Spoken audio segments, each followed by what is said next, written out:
तुम्हा सर्वांचे 10 दिवसीय प्रार्थनेमध्ये स्वागत आहे। यशाया 40:31 अध्याय सांगतं, तरी परमेश्वराची आशा धरून राहणारे नवीन शक्ती संपादन करीतील। जेव्हा आपल्या प्रार्थनेचे उत्तर मिळत नाही, अशा वेळेस आपण काय केले पाहिजे? थांबणे किंवा वाट पाहणे, आणि हे काही आनंदाचे क्षण नव्हेत। जेव्हा आपण एखाद्या मित्राची वाट पाहतो किंवा आपल्या बसची वाट पाहतो, तेव्हा आपल्याला किंमत कळते की वाट पाहणे म्हणजे काय। आता जर अब्राहमाकडे आपण पाहिले तर अब्राहमाने त्याच्या प्रार्थनेचं उत्तर मिळण्यासाठी 25 वर्षांसाठी वाट पाहिली आहे। मोशेने देखील 40 वर्षांसाठी वाट पाहिलेली आहे। आणि जेव्हा योसेफ हा नौकर होता, कितीतरी वर्ष त्याने तुरुंगामध्ये वाट पाहिलेली आहे। आणि खरंच वाट पाहणे म्हणजे काय, आपण पवित्र शास्त्रामध्ये पाहूया। वाट पाहणे म्हणजे आपण जेव्हा एखाद्या गोष्टीची वाट पाहतो, तेव्हा आपल्याला कळतं की आपली क्षमता काय आहे। आणि पवित्र शास्त्र आपल्याला सांगतं की परमेश्वराने त्याच्या लोकांसाठी वाट पाहणे हे धैर्याचे एक स्रोत ठेवलेला आहे। आणि तशाच प्रकारे जेव्हा आपण प्रार्थना करतो, बऱ्याचदा आपल्या प्रार्थनेचं उत्तर आपल्याला मिळत नाही। आणि जर आपल्याला वाटत असेल की आपल्या प्रार्थनेचं उत्तर मिळायला पाहिजे, तेव्हा आपण परमेश्वराशी आपले संबंध चांगले ठेवले पाहिजेत। आणि जर आपण पुढे इर्मिया पुस्तकामध्ये 33 वचन 3 मध्ये जेव्हा आपण पाहतो, परमेश्वर म्हणतो, मला हाक मार म्हणजे मी तुला उत्तर देईन व तुला ठाऊक नाहीत अशा मोठ्या व गहन गोष्टी तुला सांगेन। जर आपण प्रार्थना करतो आणि ती प्रार्थना जर आपण कळकळीची करतो, तेव्हा परमेश्वर का आपल्या प्रार्थनेचं उत्तर देणार नाही? तर परमेश्वर अधिक आणि अधिकरित्या आपल्या प्रश्नाचं उत्तर देणार आहे। आणि इथे पुढे पाहिले तर जेव्हा परमेश्वर एखाद्या गोष्टीचं उत्तर त्यावेळी देत नाही, तर आपल्याला वाटतं की खरंच परमेश्वराने आपले घराणे ऐकलेले नाही।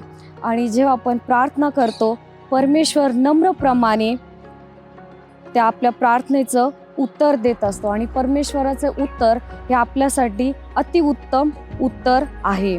इफिसकरास पत्र 3 अध्याय आणि 19 वचन मध्ये आपण पाहूया, तुम्ही ख्रिस्ताची प्रीती ओळखावी आणि यासाठी प्रभूने आपल्याला बोलावलेलं आहे।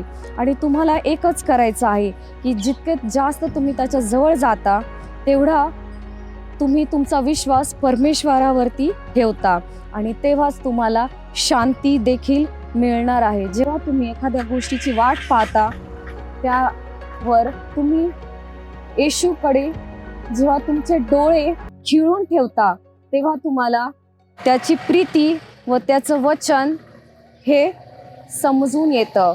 आणि इतकंच नव्हे तर तुमच्या गत वर्षांमध्ये तुम्ही कोणकोणत्या संकटांना सामोरे गेले हे तुम्हाला समजते।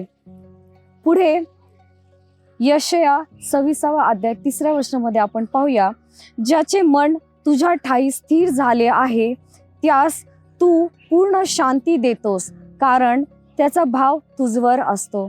जेव्हा आपण आपले मन परमेश्वरावरती ठेवतो, त्याच्याकडे पाहतो, त्याच्या वचनामध्ये राहतो, तेव्हा परमेश्वर आपल्याला शांती देतो। आणि जेव्हा आपण शांतीमध्ये असतो, तेव्हा पूर्णपणे आपण स्थिर असतो।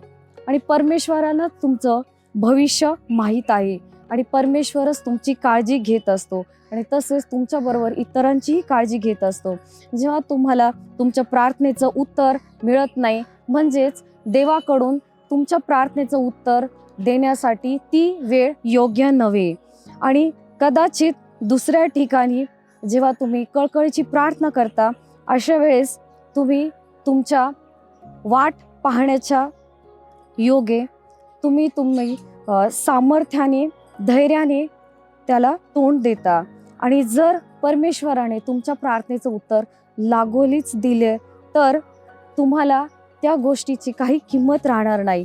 आणि म्हणूनच जेव्हा आपण वाट पाहतो, परमेश्वर देखील आपल्या प्रश्नांचे उत्तर देतो. आणि इथे पुढे लक्षात घ्या की येशूचे येणे व मरणे पृथ्वीवरती आरामदायी जीवन देण्यास नव्हते, तर ह्या जगात आपल्याला क्लेश आहे आणि बऱ्याच संकटामध्ये आपल्याला तोंड द्यायचे आहे. आणि ह्यामुळेच आपल्याला काय आपल्या चरित्रामध्ये वाढ होणार आहे आणि आपलं तारणची चांगली जडणघडण होणार आहे. आणि जेव्हा आपण ह्या सर्व गोष्टींना सामोरे जातो तर पवित्र शास्त्र सांगते की आपण त्याच्या शक्तीमध्ये पूर्णपणे दृढ होतो. आणि जेव्हा आपण प्रार्थना करतो तेव्हा आपल्याला मोठे सामर्थ्य प्राप्त होते. कारण आम्हावर येणारे तात्कालिक व हलके संकट हे आम्हासाठी अत्यंत मोठ्या प्रमाणात सार्वकालिक गौरवाचा भार उत्पन्न करते.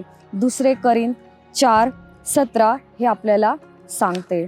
आणि खरोखरच जेव्हा आपण एखाद्या गोष्टीची वाट पाहतो म्हणजेच परमेश्वर आपल्याला त्यामध्ये त्याच्या वाढीमध्ये आणि तसेच बऱ्याचशा गोष्टी आपल्याला शिकण्यास तेव्हा वेळ मिळतो.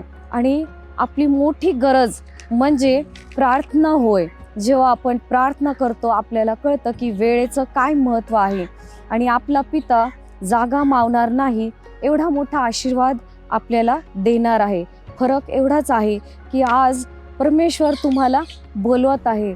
वेळीच तुम्ही त्या सुवर्ण संधीचा उपयोग करा आणि त्याची उपस्थिती त्याची योजना ह्यामध्ये तो तुम्हाला पाचारण करेल. आणि जेव्हा तुम्ही त्याच्या जवळ दार ठोकवता तेव्हाच तो दार उघडणार आहे आणि तुमच्या सर्व शंकांचे निरसन करणार आहे. परमेश्वर तुम्हाला आशीर्वादित करेल.